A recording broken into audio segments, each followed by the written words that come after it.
गुरु प्यारी साध संगत जी, नमस्कार जी। आप सब कैसे हो?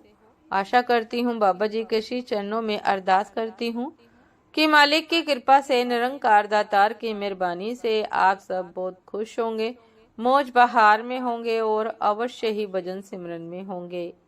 साध संगत जी, मैं हाजिर हूँ आज आप सभी से एक बहुत ही खूबसूरत साखी साझा करने के लिए, एक शिक्षा पर साखी।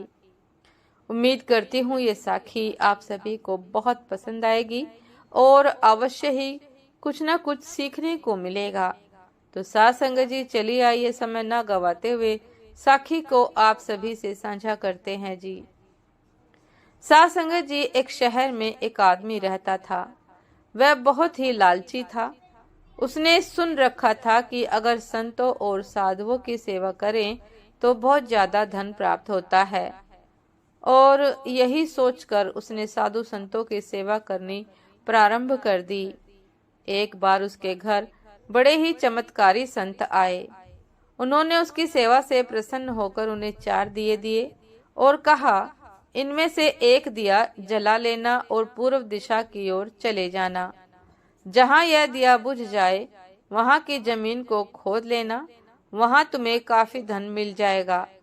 अगर फिर तुम्हें धन की आवश्यकता पड़े तो दूसरा दिया जला लेना और पश्चिम दिशा की ओर चले जाना। जहाँ यह दिया बुझ जाए वहाँ की जमीन खोद लेना, तुम्हें मन चाही माया मिलेगी। फिर भी संतुष्टि ना हो तो तीसरा दिया जला लेना और दक्षिण दिशा की ओर चले जाना। उसी प्रकार दिया बुझने पर जब तुम वहाँ की जमीन खोदोगे तो तुम्हें बेअंत धन मिलेगा। अब तुम्हारे पास केवल एक दिया बच जाएगा और एक ही दिशा रह जाएगी।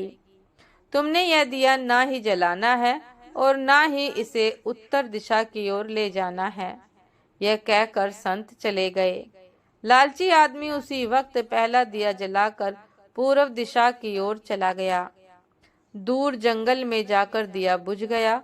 उस आदमी ने उस जगह को खोदा तो उसे पैसों से भरी एक गागर मिली। वह बहुत खुश हुआ। उसने सोचा कि इस गागर को फिलहाल यहीं रहने देता हूँ, फिर कभी ले जाऊंगा। पहले मुझे जल्दी ही पश्चिम दिशा वाला धन देख लेना चाहिए। यह सोचकर उसने दूसरे दिन दूसरा दिया जलाया और पश्चिम दिशा की ओर चल पड़ा। साध संगत जी, दूर एक उजाड़ स्थान में जाकर दिया बुझ गया। वहां उस आदमी ने जब जमीन खोदी तो उसे सोने की मोहरों से भरा एक घड़ा मिला। उसने घड़े को भी यही सोचकर वहीं रहने दिया कि पहले दक्षिण दिशा में जाकर देख लेना चाहिए। जल्दी से जल्दी ज्यादा से ज्यादा धन प्राप्त करने के लिए वह बेचैन हो गया। साध संगत जी, अगले दिन वह दक्षिण दिशा की ओर चल पड़ा। दिया एक मैदान में जाकर बुझ गया। उसने वहां की जमीन खोदी तो उसे हीरे मोतियों से भरी 2 पेटियां मिली। वह आदमी अब बहुत खुश था। तब वह सोचने लगा, अगर इन तीनों दिशाओं में इतना धन पड़ा है तो चौथी दिशा में इससे भी ज्यादा धन होगा। फिर उसके मन में ख्याल आया कि संत ने उसे चौथी दिशा की ओर जाने के लिए मना किया है। दूसरे ही पल उसके मन ने कहा, हो सकता है उत्तर दिशा की दौलत संत अपने लिए रखना चाहते हो। मुझे जल्दी से जल्दी उस पर भी कब्जा कर लेना चाहिए। ज्यादा से ज्यादा धन प्राप्त करने की लालच ने उसे संतों के वचनों को दोबारा सोचने ही नहीं दिया। साध संगत जी, अगले दिन उसने चौथा दिया जलाया और जल्दी जल्दी उत्तर दिशा की ओर चल पड़ा। दूर आगे एक महल के पास जाकर दिया बुझ गया। महल का दरवाजा बंद था। उसने दरवाजे को धकेला तो दरवाजा खुल गया। वह बहुत खुश हुआ। उसने मन ही मन सोचा कि यह महल उसके लिए ही है।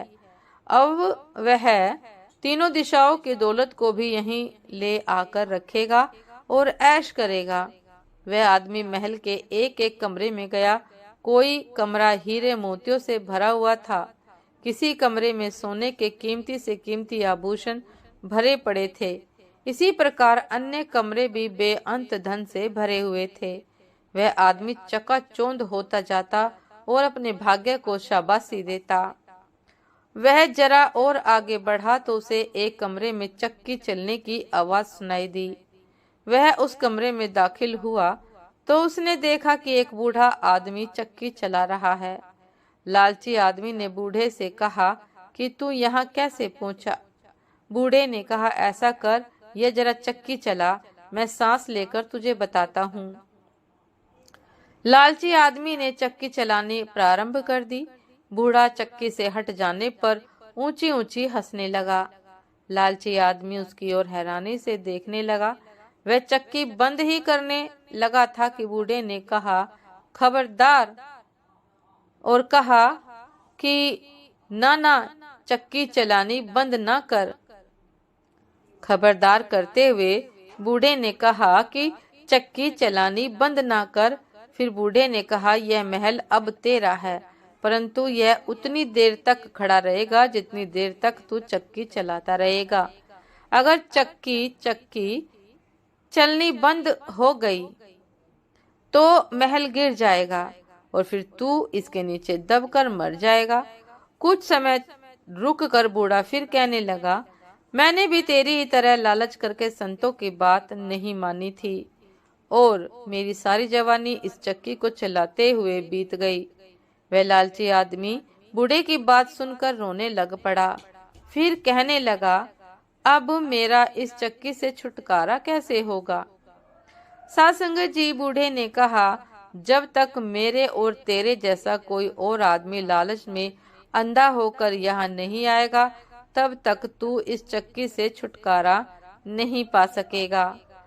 तब उस लालची आदमी ने बूढ़े से आखिरी सवाल पूछा, तू अब बाहर जाकर क्या करेगा? बूढ़े ने कहा, मैं सब लोगों से ऊंची ऊंची कहूंगा कि लालच बुरी बला है, इससे बचकर रहें। साथ संगत जी, ये थी आज की एक बहुत ही खूबसूरत साखी। उम्मीद करती हूँ ये साखी आप सभी को बहुत पसंद आई होगी। यदि पसंद आई हो साथ संगत जी, साखी से कुछ सीखने को मिला हो, तो साथ संगत जी अवश्य लाइक, कमेंट, शेयर करना न भूलिएगा। चैनल पर जो भी नए हैं कृपा करके सब्सक्राइब कर लीजिएगा, ताकि चैनल पर मिलने वाली सभी शब्द साखियों की अपडेट आप सभी को समय पर मिलती रहे। साथ संगत जी, आप हमें इंस्टाग्राम पर भी फॉलो कर सकते हैं। इंस्टाग्राम का लिंक डिस्क्रिप्शन बॉक्स में दिया गया है। तो साथ संगत जी, दासी को भी आज्ञा दीजिए। आपसे फिर मुलाकात होती है एक नए शब्द साखी के साथ, एक नए खूबसूरत विचार के साथ। तब तक के लिए नमस्कार जी। सदा खुश रहिए, मुस्कुराते रहिए, भजन सिमरन अवश्य करते रहिए।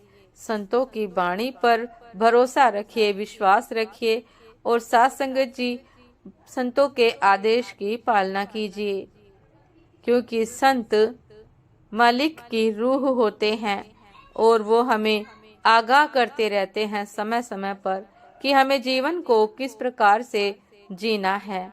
भजन सिमरन करते हुए जीवन को जीतिए और साथ संगत जी इस जन्म मरण से छुटकारा पाकर मालिक के चरणों में हाजिरी लगाइए, क्योंकि केवल और केवल मनुष्य जन्म ही है जिसमें आकर मनुष्य बंदगी करता है और मालिक को पा सकता है।